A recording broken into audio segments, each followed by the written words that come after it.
Hi guys, எல்லோரும் எப்படி இருக்கீங்க? இன்றைக்கி நம்மளோட யூடியூப் சேனலில் ரோட் ஸ்டைலில் எப்படி பானிபூரி செய்கிறது ரோட் ஸ்டைலில் பானிபூரி செஞ்சுருக்கோம். இப்போ இதில் நம்ம செஞ்ச ரசத்தோடு ஊற்றி அப்படியே ஒரு பைட் வச்சோன்னு வைங்களேன், அவ்வளோ சூப்பராக இருக்கும். எப்படி இருந்துச்சு மறந்துடாமல் ட்ரை பண்ணிட்டு சொல்லுங்கள். வாங்க எப்படி பண்ணுறதுன்னு பார்க்கலாம். செய்கிறதுக்கு இப்போ நம்ம ஃபஸ்ட்டு ஒரு கைப்பிடி அளவுக்கு கொத்தமல்லி கொட்டிக்கலாம். அடுத்து ஒரு கைப்பிடி அளவுக்கு புதினா கொட்டிக்கலாம். ஒரு கப் ஊற்றிருக்கேன். இப்போ இதை அப்படியே நல்லா அரைச்சி பார்த்தீங்கன்னா, இப்போ இதை நம்ம நல்லா அரைச்சாச்சு. இப்போ இதை நம்ம இதில் தான் வடிகட்ட போகிறோம். இப்போ நான் இந்த வடிகட்டி வச்சு அதை அப்படியே ஊற்றிக்கிறேன்.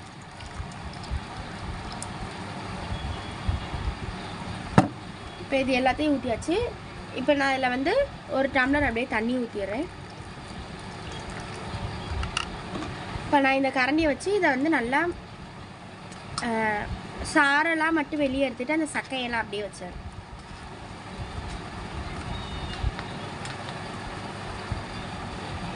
இப்போ இதில் இன்னும் கொஞ்சம் தண்ணி ஊற்றிக்கலாம். இப்போ நல்லா இந்த இதெல்லாம் சாரெல்லாம் கீழே இறங்குற வரைக்கும் இதை நல்லா அப்படி ப்ரெஸ் பண்ணிக்கலாம்.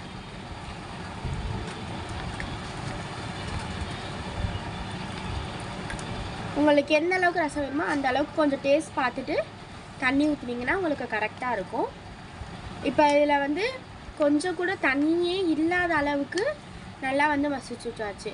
இதை இன்னும் கொஞ்சம் கூட நல்லா அரைச்சிருக்கலாம்.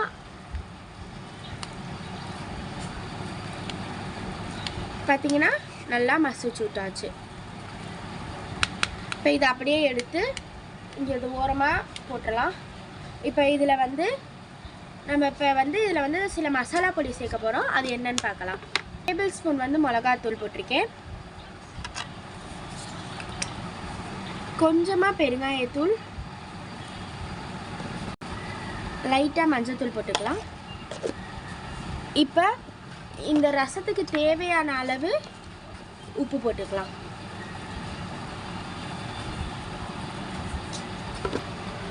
இப்போ இதை நம்ம நல்லா மிக்ஸ் பண்ணிக்கலாம். அந்த உப்பெல்லாம் நல்லா கரையும்.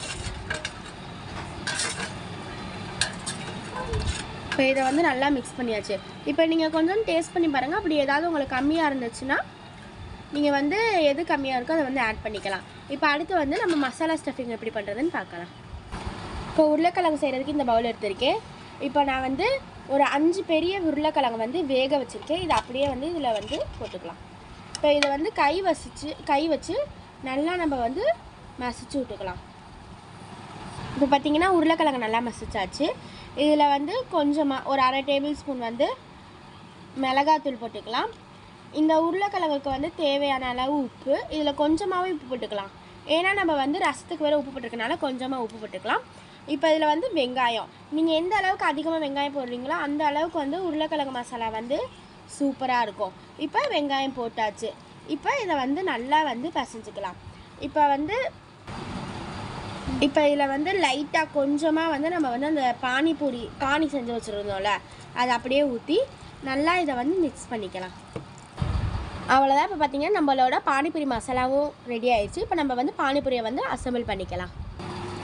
இப்போ இந்த பானிபூரியை உடச்சி அதுக்குள்ளே நம்ம செஞ்சு வச்சுருக்க மசாலா ஸ்டஃபிங்கை கொஞ்சம் நிறையாவே வச்சுக்கலாம். அதுக்கு மேலே நம்ம செஞ்சு வச்சுருக்க பானிபூரியோட பானியை ஊற்றி அது மேலே கொஞ்சமாக வெங்காயத்தை வச்சு சாப்பிட்டிங்கன்னா அவ்வளோதான், நம்மளோட பானிபூரி தயாராச்சு. இதை மறந்துடாமல் வீட்டில் போய் செஞ்சு பாருங்கள். இது எப்படி இருந்துச்சுன்னு மறந்துடாமல் கமெண்ட் பண்ணுங்கள். இந்த வீடியோ உங்களுக்கு பிடிச்சிருந்தா லைக் பண்ணுங்கள், ஷேர் பண்ணுங்கள், கமெண்ட் பண்ணுங்கள்.